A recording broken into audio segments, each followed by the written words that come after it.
স্বাগত। আজকে আবারও একটা নতুন ব্লগ নিয়ে তোমাদের কাছে হাজির। তো কেমন আছো সবাই বলো? আমি তো একদম বিন্দাস রয়েছি আর নিয়ে চলে এসেছি তোমাদের কাছে একটা দারুণ এক্সাইটিং ব্লগ। তাহলে চলো আর বেশি দেরি না করে ভিডিওটা শুরু করি।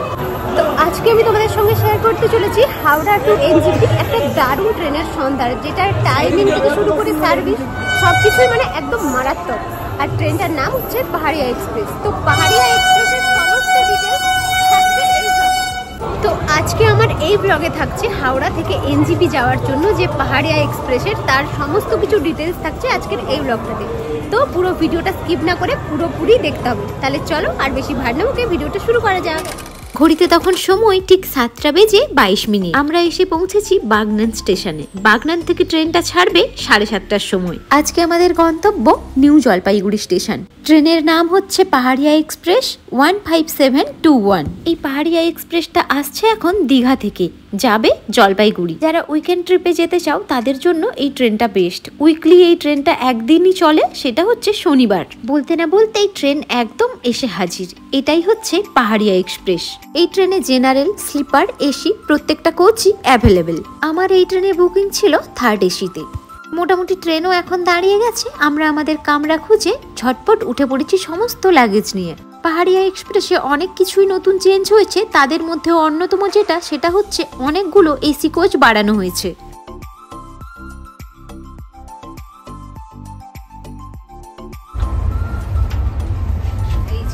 এই যে আমাদের 4টে সিট বুক আছে, তার মধ্যে একটা 27 এইখানেই আছে, 28 এইদিকে, 29 এইদিকে, আর একটা 31 সেটা এইদিকে। তো আমাদের 4 জনের সিট একদম রেডি। সিটও মোটামুটি আমি খুঁজে পেয়ে গেছি। চলো পুরো জার্নিটা এনজয় করা যাক। তো এখন আমরা একদম সিট খুঁজে নিজেদের লাগেজ সমস্ত কিছু গুছিয়ে নিজেদের সিটে একদম বসে পড়েছি আমরা দুজনে। আর আমাদের দুজন ফ্রেন্ড, ওরা উঠবে হাওড়াতে, আমরা উঠেছি বাগনানে। তো চলো পুরো জার্নিটা তোমাদের সঙ্গে শেয়ার করছি। আমার সঙ্গে অবশ্যই থাকতে হবে, দেখতে হবে, আর চ্যানেলটা ভালো লাগলে সাবস্ক্রাইব করতে হবে। চলো এবারে তোমাদেরকে ট্রেনটা একটুখানি ঘুরিয়ে দেখাই। প্রথমেই তোমাদের সঙ্গে হালকা ফুলকা একটু শেয়ার করে নিচ্ছি ট্রেনের ভেতরকার পার্টটা। ফার্স্ট যেটা ভীষণ ইম্পর্টেন্ট সেটা হচ্ছে একদম বেডের কাছাকাছি যে মোবাইল চার্জার থাকে, সেটা কিন্তু ভীষণ ইম্পর্টেন্ট। একদম সামনেই রয়েছে চার্জিং পয়েন্ট, সেখানে তোমরা আরামসে মোবাইল চার্জ করতে পারো।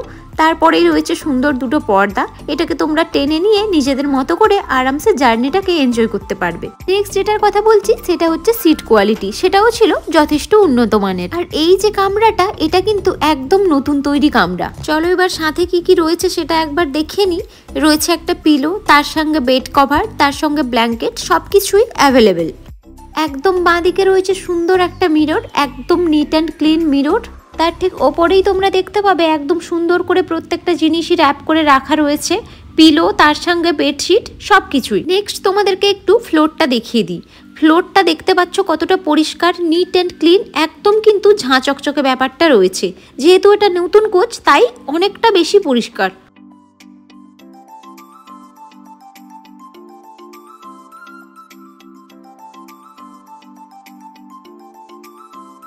নেক্সট পার্টে যাই এবার।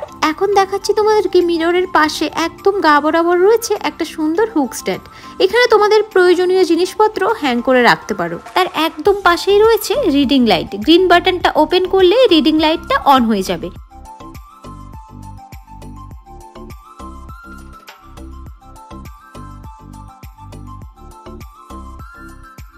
নেক্সট যেটা দেখাচ্ছি সেটা হচ্ছে একদম রিডিং লাইটের পাশে দেখো গ্রিন বাটনটা রয়েছে, তার পাশেই কিন্তু ইউএসবি রয়েছে, ওখান থেকে তোমরা ফোন চার্জ করতে পারো। আর এই যে এখানে একটা স্ট্যান্ড দেওয়া রয়েছে, এখানে তোমরা ফোনটাকে আরামসে রেখে দিতে পারো।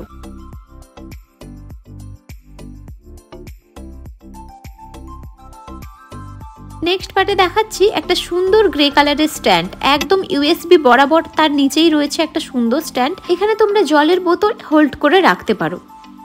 আচ্ছা এবারে চলে যাই একদম নিচের সিটে। সেখানেও রিডিং লাইটের অপশন দেওয়া রয়েছে। এই যে আমি তোমাদেরকে জ্বালিয়ে একবার দেখিয়ে দিলাম।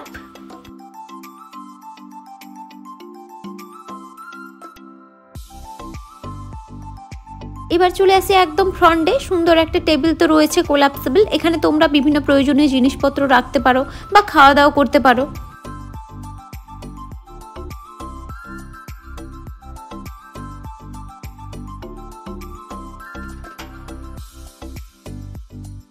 চলো এবারে একটু দেখে নেওয়া যাক এসিটা ঠিকঠাক করে কাজ করছে কিনা। মোটামুটি আমি চেক করে দেখে নিলাম, এসিটা মোটামুটি কাজ করছে। এটা অ্যাডজাস্টেবল, তোমরা চাইলে নিজেদের মতো করে অ্যাডজাস্ট করে নিতে পারো। এখন আমরা পৌঁছে গেছি হাওড়া, আর হাওড়াতে ট্রেনের টাইমিং হচ্ছে 9:30। তবে ট্রেনটা লেট আছে 10 মিনিট, তাই হাওড়া ঢুকিয়েছে 9:40-এ। হাওড়া থেকে নিউ জলপাইগুড়ির দূরত্ব হচ্ছে প্রায় 572 কিলোমিটার মতো। পাহাড়িয়া এক্সপ্রেস হাওড়াতে ঢোকে রাত ঠিক 9:30টায়, ছাড়ে 10টায়। সব থেকে বেশি হল্ট টাইম রয়েছে এই হাওড়াতে, যেটা মোটামুটি প্রায় 30 মিনিটের মতো। আমার আরো দুটো ফ্রেন্ড, ওরা উঠবে হাওড়া থেকেই। ওরা আসছে ভুবনেশ্বর থেকে বন্দে ভারতে। সময় তখন ঠিক 10:05। পাহাড়িয়া এক্সপ্রেস হাওড়া থেকে রওনা দিল এনজিপির উদ্দেশ্যে। হাওড়া থেকে ট্রেন একদম গিয়ে দাঁড়াবে একেবারে ব্যান্ডেল স্টেশনে। প্রচুর মানুষ যাচ্ছেন দার্জিলিং এ পুজোতে, আর আমরা যেদিন যাচ্ছি সেদিনকার ডেট হচ্ছে 27 সেপ্টেম্বর। এই ট্রেনের টাইমিংটা এতটাই পারফেক্ট, যেটা অফিস গোয়িংদের জন্য খুবই সুবিধাজনক। আমরা ওদের জন্যই ওয়েট করছিলাম, আর এই যে আমাদের যাত্রাপথের সঙ্গী হচ্ছে আমার বেস্ট ফ্রেন্ড আর ওর হাজবেন্ড। মোটামুটি ওদের জন্যই আমরা ওয়েট করছিলাম। তারপর সবাই মিলে একসঙ্গে ডিনারটা কমপ্লিট করলাম।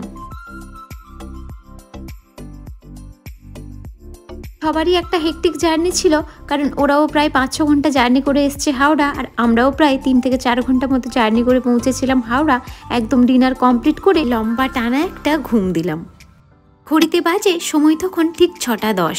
সকাল সকাল উঠে দেখি বাইরের পরিবেশটা সত্যিই ভীষণ সুন্দর। ট্রেনও ছুটছে তার আপন গতিতে, তবে এতক্ষণ পর্যন্ত ট্রেনটা একটুও লেট নয়, একদম রাইট টাইমেই চলছে।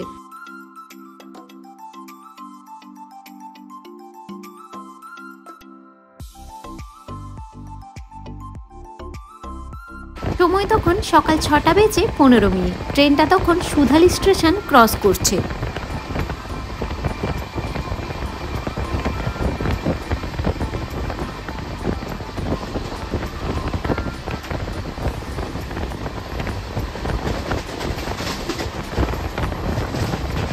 মোটামুটি আমরা অনেকটা রাস্তাই পেরিয়ে এসেছি। এখন আমরা ক্রস করছি ঠাকুরগঞ্জ। সময় তখন 7:40।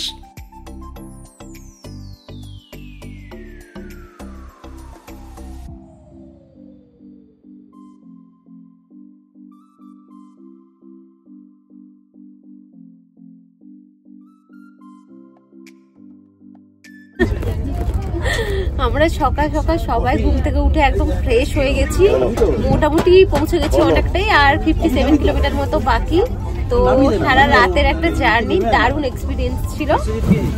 বলো জিজু, তোমার কেমন রিয়াকশন? বলো। দারুণ হয়েছে, এসি সার্ভিসিং সব বরাবর ছিল, সাথে খাবার বানিয়ে নিয়ে এসেছিল, সাথে একটা হজমের ট্যাবলেট, সেই লেভেলে।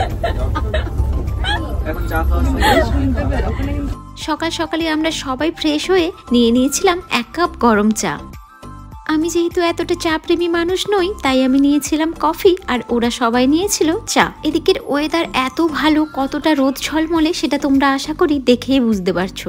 পর্দাটা সরিয়ে বাইরের সুন্দর চা বাগানের দৃশ্য দেখতে দেখতে সত্যিই মনটা ভীষণ জুড়িয়ে গেল।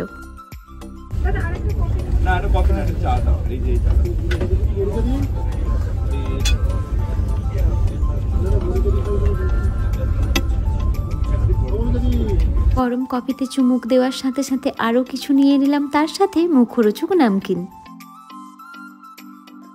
ট্রেন থেকে জাস্ট তোমরা একবার ভিউটা দেখো, দুপাশে সুন্দর চায়ের বাগান, আর তার সাথে ওয়েদার এতটা আমাদের শান্ত দেবে সত্যি আমরা ভাবতে পারিনি। আকাশ একদম পরিষ্কার, রোদ ঝলমলে। আমরা কিষানগঞ্জ, ঠাকুরগঞ্জ সবকিছুই পেরিয়ে চলে এসেছি। এনজিপি ঢুকতে মোটামুটি আর 1 থেকে 2 কিলোমিটার মতোই বাকি। বাইরের এই অপূর্ব সুন্দর দৃশ্য চোখ, মন, প্রাণ সবকিছুই যেন জুড়িয়ে গেল।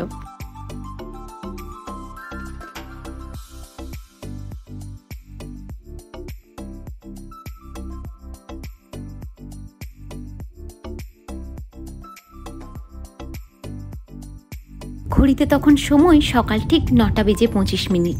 আমরা সারা রাতের একটা জার্নির পরে পৌঁছে গেলাম এনজিপি স্টেশনে। এবারে তোমাদেরকে যদি আমি বলি এই ট্রেনের রিভিউ সম্পর্কে, তাহলে আমি বলবো যারা উইকলি যেতে প্রেফার করছো নর্থ বেঙ্গল, তারা এই ট্রেনটাকে আরামসে চুজ করতে পারো।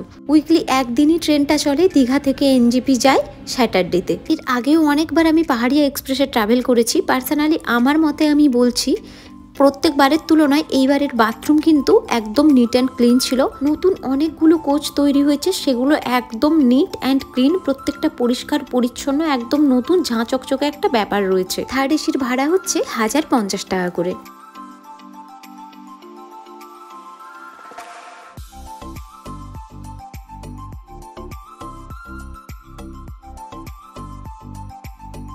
তো এই মুহূর্তে জাস্ট আমরা পৌঁছলাম এনজিপি। ঘড়িতে মোটামুটি বাজে 9:35 মতো। আর এখন আমরা স্টেশনের বাইরে যাচ্ছি, আমাদের কার্ড বুক করা আছে। তো চলো আমার সাথে যাওয়া যাক।